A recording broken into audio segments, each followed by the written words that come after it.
জামাত BNP হাড্ডাহাড্ডি লড়াই, ঐতিহাসিক লড়াই। কে হচ্ছেন এবারে রাষ্ট্রপতি? গোপন তথ্য ফাঁস। দেখুন ভিডিওটি। এবার রাষ্ট্রপতি নির্বাচন নিয়ে সারা দেশে সৃষ্টি হয়েছে নতুন আলোচনা। কে হচ্ছে পরবর্তী নতুন রাষ্ট্রপতি? কেউ বলছে ইউনূস, কেউ বলছে মেজর হাফিজ, কেউ বলছে ফখরুল ইসলাম আলমগীর, কেউ বলছে মেজর অলি। কিন্তু কে হচ্ছেন পরবর্তী রাষ্ট্রপতি কেউ বলতে পারে না। তাই এবার রাষ্ট্রপতি নির্বাচনে আসছে নতুন নিয়ম। শুরু হচ্ছে রাষ্ট্রপতি নির্বাচনের নতুন প্রক্রিয়া। এই প্রক্রিয়ায় অংশগ্রহণ করবে জামায়াত ইসলামের নেতাকর্মীরা। দর্শক, এবার বাংলাদেশের রাজনৈতিক আকাশে আবারও বইছে ঝোড়ো হাওয়া। ৩ দশকের চিরাচরিত প্রথা ভেঙে সাংবিধানিক পালাবদল ও ক্ষমতার নতুন সমীকরণের মধ্য দিয়ে দরজায় করাছে ২০২৬ সালের সবচেয়ে বহুল আলোচিত এবং হাই ভোল্টেজ রাষ্ট্রপতি নির্বাচন। ১৯৯১ সালের পর থেকে দীর্ঘ ৭টি মেয়াদে রাষ্ট্রপতি নির্বাচন মানেই ছিল সংসদীয় সংখ্যাগরিষ্ঠ সরকারি দলের এক পেশে ও বিনা প্রতিদ্বন্দ্বিতায় বিজয়ের রীতিকথা। কিন্তু ২০২৬ সালের বর্তমান রাজনৈতিক প্রেক্ষাপটে সেই এক গৃহে হিসাব নিকাশ এক নিমিষেই চুরমার হতে চলেছে। বিরোধী দল বাংলাদেশ জামায়াতে ইসলামীর আকস্মিক ও রণকৌশলগত ঘোষণা পাল্টে দিয়েছে রাজপথ থেকে সচিবালয়ের পুরো দৃশ্যপাট। একাদশ ও দ্বাদশ সংসদের পর বর্তমান ত্রয়োদশ জাতীয় সংসদ ও রাজনৈতিক অঙ্গনের হিসাব নিকাশ এখন শতভাগ ওলটপালট।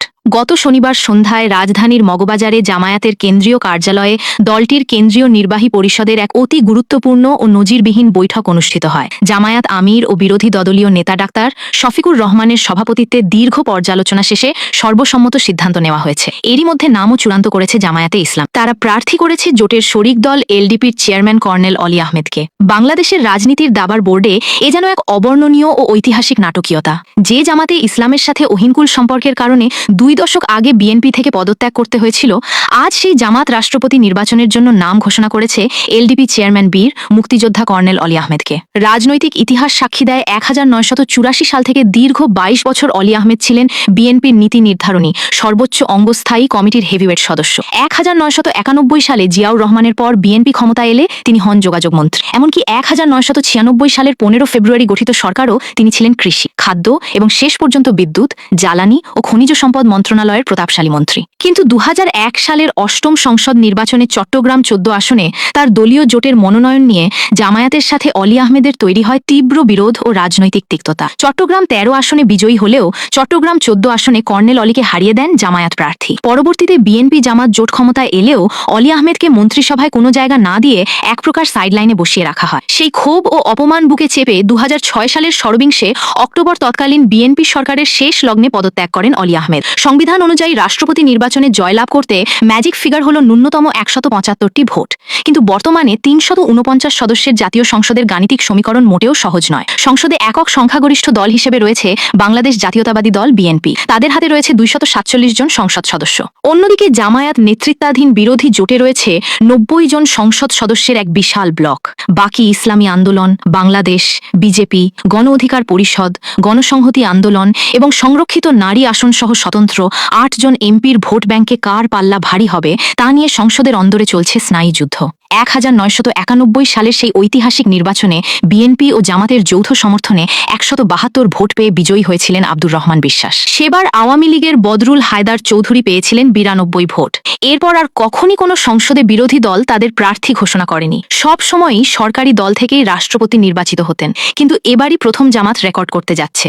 অন্যদিকে ক্ষমতাসীন দল বিএনপির অন্দরমহলেও চলছে রুদ্ধদ্বার বৈঠক। ইতিমধ্যেই তারা ২টি মনোনয়ন ফর্ম কিনেছে। গুঞ্জন রয়েছে বঙ্গভবনের ক্ষমতার সর্বোচ্চ চেয়ারের জন্য দলের হাই কমান্ড শেষ পর্যন্ত জাতীয় সংসদের জনপ্রিয় এবং হেভিওয়েট স্পিকার বর্তমান ভারপ্রাপ্ত রাষ্ট্রপতি বীর মুক্তিযোদ্ধা মেজর হাফিজউদ্দিন আহমেদকেই দেখতে যাচ্ছেন। তবে রাজনীতি বিশ্লেষকরা এই মুহূর্তে হাফিজউদ্দিনকে স্পিকারের পদ থেকে সরিয়ে রাষ্ট্রপতি করার বিপক্ষে জোরালো মত দিচ্ছেন। তাদের মতে স্পিকার হাফিজ উদ্দিন যেভাবে বর্তমান জাতীয় সংসদকে প্রাণবন্ত, নিরপেক্ষ এবং কার্যকর করে তুলেছেন তা গত কয়েক দশকে বিরল। সংসদকে অভিভাবকহীন না করে হাফিজ উদ্দিন আহমেদকে স্পিকার পদে বহাল রাখাই হবে ক্ষমতাসীন দল বিএনপির জন্য সবচেয়ে বুদ্ধিমানের কাজ।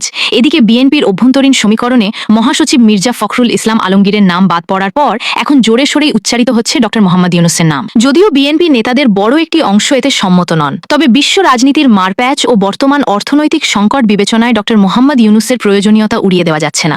বিশেষজ্ঞদের মতে আন্তর্জাতিক মুদ্রা তহবিল অর্থাৎ IMF এর ঋণ অনুমোদন, বৈদেশিক বাণিজ্য ও মার্কিন যুক্তরাষ্ট্র এবং পশ্চিমা বিশ্বের সমর্থন আদায়ে ড মোহাম্মদ ইউনূস হতে পারেন সবচেয়ে শক্তিশালী অনুঘটক। রাষ্ট্রপতি পদটি মূলত অলংকার আধিকারিক হলেও ডক্টর মোহাম্মদ ইউনুসের মতো একজন আন্তর্জাতিক ব্যক্তিত্বকে বঙ্গভবনে বসালে তা দেশের জন্য এক বিশাল অর্থনৈতিক ও বৈশ্বিক সুরক্ষা বর্ম তৈরি করবে।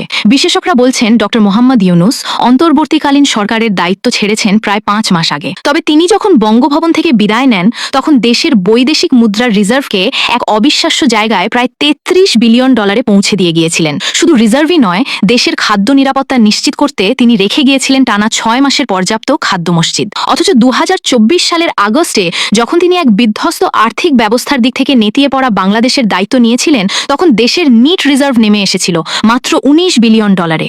শেখ হাসিনার 17 বছরের শাসনামলে মেগা প্রকল্পের নামে হাজার হাজার কোটি টাকার বৈদেশিক ঋণ এনে তা পাচার করা হয়েছিল বিদেশের মাটিতে। আর সেই পাহাড় সম ঋণের করুণ বোঝা টানতে হয়েছিল ইউনুস সরকারকে। ঋণের কিস্তি শোধ করার পরও মাত্র 1.5 বছরের ব্যবধানে তিনি দেশের রিজার্ভে যুক্ত করেছিলেন অতিরিক্ত 14 বিলিয়ন ডলার। কিন্তু আজ নির্বাচনের পর নির্বাচিত বিএনপি সরকারের আমলেই চিত্রটি বদলে গেছে। দেশের ঘরে ঘরে গ্যাস নেই, ঘন্টার পর ঘন্টা বিদ্যুৎ নেই, পানির হাহাকার এবং নিত্যপণ্যের দাম আকাশচুম্বী। IMF এর কিস্তি ও বৈদেশিক ঋণের শর্ত পূরণে হিমশিম খাচ্ছে সরকার। কোষাগারে অর্থের সংকট স্পষ্ট। এদিকে বারবার ঋণ চাওয়া হলেও IMF ঋণ দেয়নি। চীন থেকেও খালি হাতে ফিরে এসেছেন তারেক রহমান।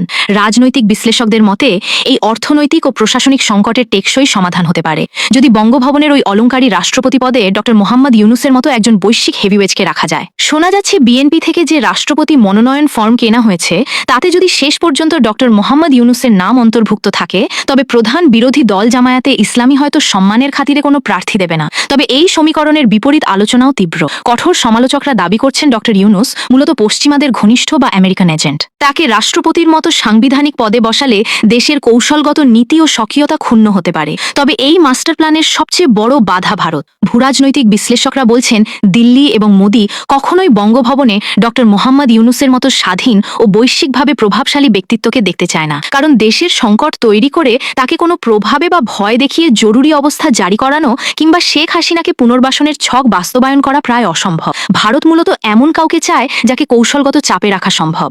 এখন বড় প্রশ্ন, বিএনপি কি IMF ও পশ্চিমা বিশ্বের আস্থা অর্জন করতে ডক্টর মোহাম্মদ ইউনুসকে নিয়ে বাজি ধরবে নাকি অভ্যন্তরীণ রাজনৈতিক হিসেব নিকেশ রক্ষা করতে অন্য কোনো দলীয় কার্ড খেলবে? এখন কে পড়বেন বঙ্গভবনের এই মুকুট আর কার দাবার চালে মাত হবে প্রতিপক্ষ? উত্তরের অপেক্ষায় পুরো বাংলাদেশ। প্রিয় দর্শক, বিষয়টি সম্পর্কে আপনি কি ভাবছেন জানান মন্তব্যের ঘরে। আর আমাদের চ্যানেলে নতুন হয়ে থাকলে চ্যানেলটি সাবস্ক্রাইব করে বেল আইকনটি বাজিয়ে দিন। আর ফেসবুক থেকে দেখে থাকলে ভিডিওটিতে একটি লাইক দিয়ে বেশি বেশি শেয়ার করুন। দেখা হচ্ছে পরবর্তী কোনো ভিডিওতে। সবাইকে অসংখ্য ধন্যবাদ।